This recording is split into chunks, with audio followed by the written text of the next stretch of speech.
Зкифипщина вивжаха шукса, лацарамза випщачны, Владислав Григорий Паардзенба, Хуспарта Апцараяску, Акцарай на П. Ацевит.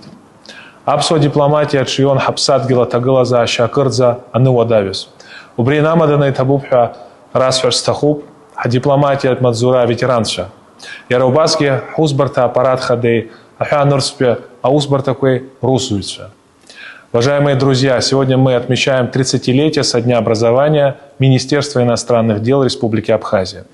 17 мая 1993 года Владислав Григорьевич Ардзенба подписал постановление Президиума Верховного Совета Республики Абхазия о создании МИД Абхазии. Это было особое рубежное время Отечественной войны народа Абхазии. Действительно, формирование и развитие абхазской дипломатии происходило в непростых условиях. В этой связи хотел бы высказать слова искренней благодарности ветеранам дипломатической службы, которые в сложнейших условиях твердо отстаивали интересы нашего государства.